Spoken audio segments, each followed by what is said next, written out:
Reka mbasubize mbifuriza ibihe byiza mwebwe mukunda neza Media TV. Twizere ko mumeze neza cyane. Reka twihute cyane tujye mu makuru atugezeho kano kanya. Mu burasirazuba bwa Repubulika ya Demokarasi ya Kongo hari amakuru atugeraho avuga ko ibintu byongeye kuba bibi cyane, ndetse no hafi y'umupaka w'u Burundi na Repubulika ya Demokarasi ya Kongo. Bimeze bite? Byagenze gute?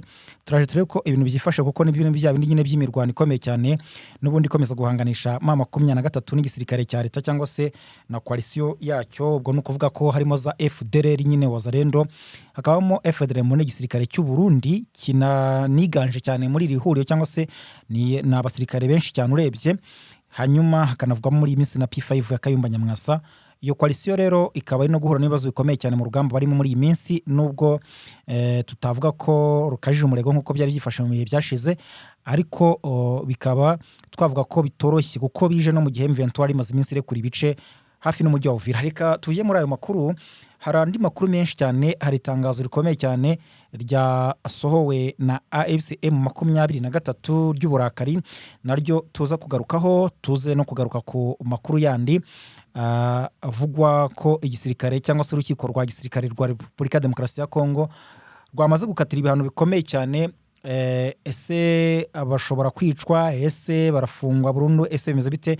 Turaza kureba icyo gihano icyo ari cyo. Ni igihano cyakatiwe abasirikare bahunze urugamba rwa M23 nyuma yo kubona ko ibintu bibakomeranye cyane. Abari bakamaze iminsi baburanishwa ni abantu bagera kuri 58. Ibi bikaba bimenyerewe mu gisirikare cya Repubulika ya Demokarasi ya Kongo, kuko ntabwo ari ubwa mbere nyine bibavugwaho. Hanyuma turaza kubabwira amakuru meza ku gisirikare cy'u Rwanda, ku Rwanda ndetse n'Uburusiya. Ku Rwanda rwose amakuru avuga ku Rwanda n'Uburusiya muri rusange, ntabwo ari ku gisirikare gusa, ahubwo muri rusange nyine amakuru twavuga ko ari meza ku Rwanda.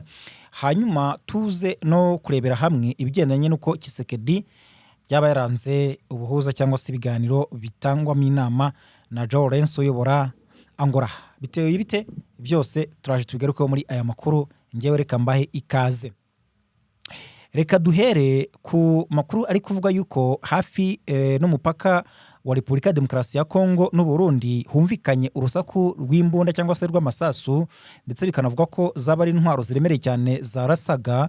Ariko hakaba amakuru avuga ko ibi bitabaye mu rwego rw'imirwano ihanganisha M23 nubwo ariho byerekeza, ahubwo n'amasasu yazanaga n'ingabo cyangwa se abasirikare baturuka mu gihugu cy'u Burundi. Burya nubwo amakuru y'uko ingabo z'u Burundi zijya muri Kongo ya asa naho yahagaze cyangwa se yarekeye aho, ariko ntabwo bibujije ko zikomeza kugenda zisuka mu gihugu cya Repubulika ya Demokarasi ya Kongo.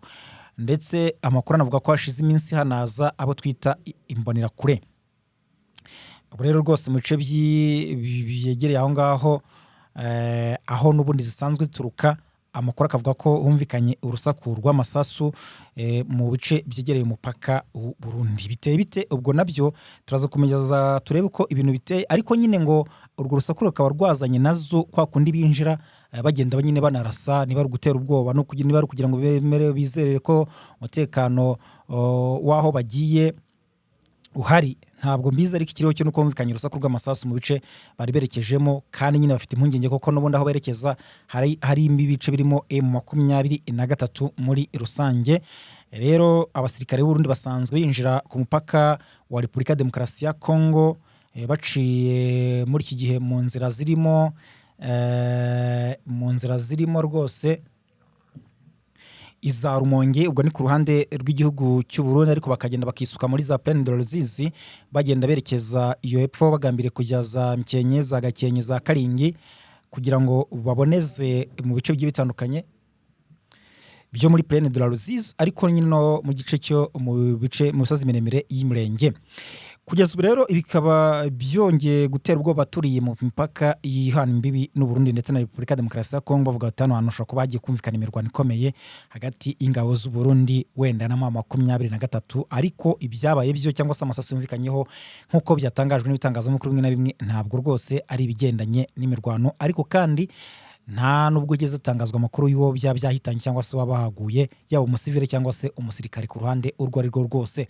Ikiro cyo nuko byavuzwe ko ayo masasu ari ayazanye n'ingabo zo Burundi ziri kwinjira muri Repubulika ya Demokarasi ya Kongo. Reka tujye ku itangazo rya AFC/M23, ihuriro Alliance Fleuve Congo AFC/M23 ryongeye gushinja umuryango mpuzamahanga uharanira uburenganzira bwa muntu Human Rights Watch kubagama no gukoresha raporo zawo mu nyungu za politike y'ubutegetsi bwa Repubulika ya Demokarasi ya Kongo, rivuga ko uyu muryango ukomeje guharabika no gukwirakwiza amakuru ridafitiye gihamya hagamijwe kurisebya ku rwego mpuzamahanga. Bati amakuru muri gutangaza najyanye no gusebya AFC M23 nta kindi mugamije. Ibi rero babyatangajwe nyuma yaho Human Rights Watch isohoye raporo hari ku itariki 14 z'ukwezi kwa gatanu 2026 ejo bundi iyo raporo rero ikabishinja abarwanyi ba AFC M23 kugira uruhare mu bikorwa byo kwica abasivile, gufata abagore ku ngufu ndetse no gushimuta abaturage mu bice bya Uvira hagati y'ukwezi kwa 12 2025 n'ukwezi kwa mbere 2026. Iyo raporo ikavuga ko amakuru yakusanyijwe hashingiwe ku buhamya bw'abantu 120 ngo barimo abo mu nzego za leta za Repubulika ya Demokarasi ya Kongo birumvikana ndetse n'iy'u Burundi. Urumva basanzwe izi leta zisanzwe zikorana muri gahunda zo kurwanya M23 ngo by'umwihariko abo mu gisirikare no mu nzego z'ubutasi. Bamwe muri bo bakaba baravugishijwe hakoreshejwe telefone, ariko ukibaza bati iyo raporo niba bajya gukora iyo raporo ni gute babaza abo ku ruhande rurwanya urundi? Urajya kubaza ubuhamya ukabaza umuntu uhanganye n'undi, ibyo urumva ko byatanga icyizere kihe muri raporo yawe? Ibyo nibyo ngewe nakibaza rwose. Mu itangazo rero ryashyizwe ahagaragara ku itariki 15 z'ukwezi kwa gatanu 2026, umuvugizi wa AFC M23 Lawrence Kanyuka uyivugira mu bya politiki yavuze ko raporo ya Human Rights Watch isa niyanditswe mu biro bya leta Kinshasa, kuko ngo isubiramo amagambo n'ibirego bimaze igihe bikoreshwa n'ubutegetsi bwa Perezida Felix Antoine Tshisekedi Chilombo mu rwego rwo guharabika AFC M23. Bakagira bati AFC M23 iributsa abanyekongo n'amahanga katari ubwa mbere Human Rights Watch ikora ibintu nk'ibi. Hari ibimenyetso byinshi byerekana ko uyu muryango umaze imyaka ukorana bya hafi n'ubutegetsi bwa Tshisekedi. Rumva bakavuga ko rero aho Human Rights Watch yagakwiye kuba iharanira ukuri n'uburenganzira bwa muntu mu buryo butabogamye, ahubwo kubu ngubu yahisemo kwinjira muri politike ishingiye ku nyungu za Kinshasa igamije kwangisha amahanga AFC M23 ndetse no kuyishyira mu majwi mu buryo budafite ishingiro.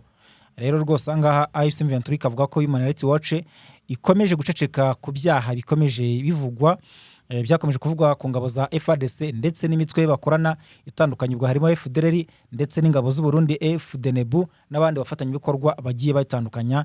Banditse itangazo nirerere cyane, ariko ryose nyine birishingiyeho nibijyanye no kwihanangiriza ubutegetsi bwa Kinshasa ndetse na Human Rights Watch bakorana. Bakavuga ko Human Rights Watch biri gukora ari ibya nyirarureshwa, ndetse rwose ko ndabona no mu gusoza itangazo rya AFC M23 bavuze ko kubagama no gukwirakwiza amakuru atizewe bikorwa na bamwe mu miryango mpuzamahanga biri gutuma abaturage n'amahanga batakariza icyizere raporo zayo. Bati ibyo muri gukora bari kubatakariza icyizere cyane cyane mu gihe umuceceka ku byaha bikorwa n'ingabo za leta n'abambari bazo, ahubwo mukibanda ku ruhande rumwe rwa AFC M23. Bati ntabwo byumvikana uburyo kimutanga raporo ifite uruhande rumwe gusa iriho, nyamara aho kugira ngo murebe impande zombi cyangwa se murebe ufite ibikorwa bishingiye ku byaha bifite uburemere. Bikaba ari ibyo tangazwa na AFC M23 kuri raporo ya Human Rights Watch, bavuga ko yuzuye kubogama cyane gushingiye kubirebana n'uburyo amakuru yayo abogamiye ku ruhande rwa leta ya Kinshasa. Ariko nanjye nkavuga niba batangaza ko abo babajije ari abo mu butasi bw'igisirikare cya leta, abo mu butasi bw'igisirikare cy'u Burundi, abo muri politike ya leta Kinshasa n'iy'u Burundi, urumva byakizerwa bite? Nyamara abangaba basanzwe bahanganye n'ubundi na AFC M23 ndetse bakanahangana no ku mirwano. Rero ukumva ko ibi bitakizerwa, ahubwo wenda iyi raporo yakaba yarashingiye ku kubaza abaturage bo mu nzego zo hasi, kandi noneho bakajya mu bice harimo n'ibigenzurwa na AFC M23. Nguko rero ko ibintu byifashe. Reka tujye ku yandi makuru avuga ko urukiko rw'igisirikare cya Repubulika ya Demokarasi ya Kongo rukorera mu mujyi wa Kisangani mu ntara ya Chopo rwakatiye abasirikare 58 igifungo cy'imyaka 3 nyuma yo guhamya ngo babahamije icyaha cyo kurenga ku mabwiriza y'ubuyobozi. Ubundi abangaba muzi ko nyine bari bamaze iminsi bashinjwa ngo kuba barahunze urugamba rwa AFC M23 cyangwa se ngo baranze guhangana mu buryo bugaragara. Ubundi ibi ngibi birasanzwe nkuko namaze kubikubwira mu kanya kashize mu gisirikare cya Repubulika Demokarasi ya Kongo FARDC, ni ukuvuga ngo iyo cyane cyane M23 ibafatanye nk'igice runaka gikomeye, byagiye biba ubwo M23 afataga ibice muri Rucuru, ubwo afataga ibice cyane cyane muri Masisi, nibwo ubundi ibingibi byakunze kugenda biba. Iyo M23 afataga igice gikomeye, hari umusirikare runaka yabaga yitezweho gutabwa muri yombi nk'umusirikare mukuru, cyangwa se atanafungwa agatumizwa Kinshasa agahatwa ibibazo ku bigendanye n'uburyo ngo urugamba ngo barutsinzwe, akanabazwa ngo baruhunza, agatanga raporo yabo. Abitwa ba General Kabundi murabizi ko bagiye batumizwaho, abitwa ba General Chiko Chitambwe bagiye batumizwaho Kinshasa, ba Mayanga, abo bose n'abantu bagiye bamagazwa Kinshasa kugira ngo babazwe ibigendanye no guhunga ndetse no guta urugamba.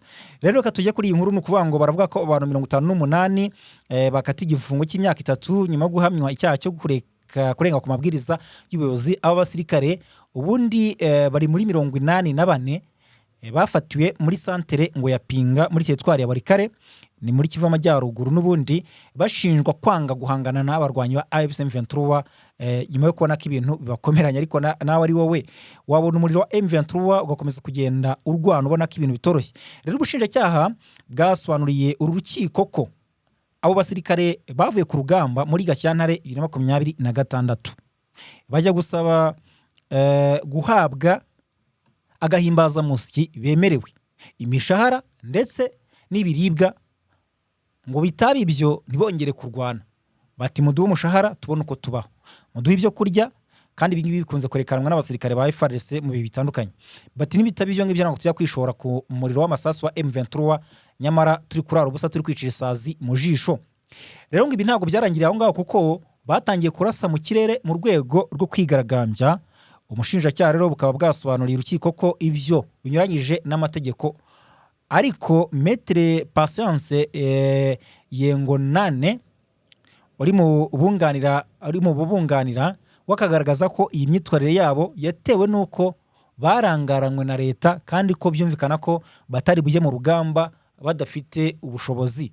Ubushobozi ni ukuvuga ngo ntibari bujye mu rugamba batariye, ntibari bujye mu rugamba imiryango yabo ibayeho nabi, ntibari bujye mu rugamba abana babo batari kwiga kubera ko nta mushahara bari bahawe. Bati ibyo bintu ntabwo mwumva ko byumvikana. Rero ku itariki 15 Gicurasi cyangwa se z'ukwezi kwa 5 2026 urukiko rwa gisirikare rukaba n'urwa Kisangani rukaba rwahamije aba basirikare 58 icyaha cyo kurenga ku mabwiriza, ngo rubakatira igifungo cy'imyaka 3, abandi 16 rubagira bere ngo kubera ko bo babuze ibimenyetso bibafatika bibashinja.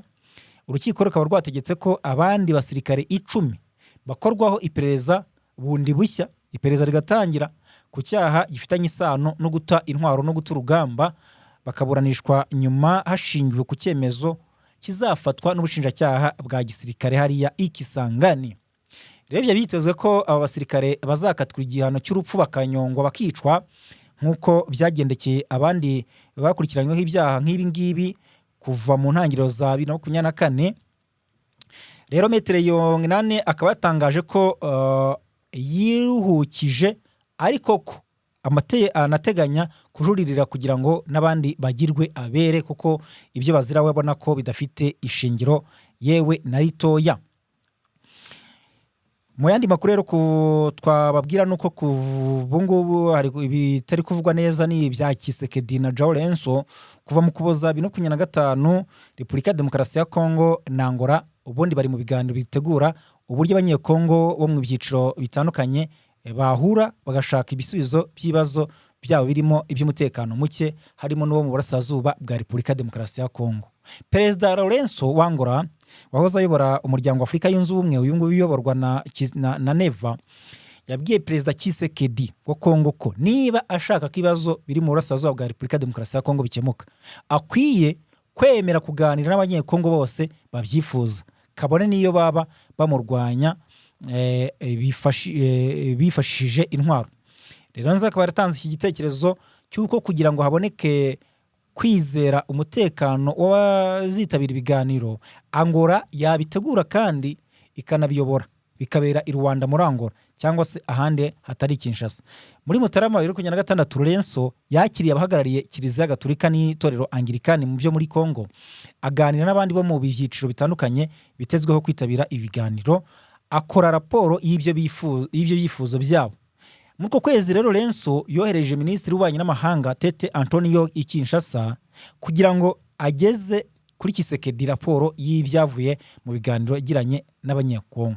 Kuva Minisitiri Tete yava i Kinshasa, iyi ngingo ntiyongeye kuvugwa kugeza ku itariki 14 Gicurasi, ubwo Tshisekedi ahubwo yoherezaga muri Angola intumwa 3 kugira ngo zikirize Lorenzo igisubizo kuri raporo yo muri Mutarama. Usibye ko harimo n'amakuru avuga ko mu byo yabatumye ari kugira ngo Lorenzo anajye muri diro kugira ngo Tshisekedi azongere kuyobora Repubulika ya Demokarasi ya Kongo binyuze mu guhindura itegeko nshinga. Nabyo biraho ngaho, ariko Lorenzo akaba ari kumukanira avuga ko ibyo yakora byose abanza kujya mu nzira y'ibiganiro n'abatavuga rumwe nawe, kugira ngo kandi n'iby'itegeko nshinga bigerweho bikaba byanyura mu nzira y'ibiganiro.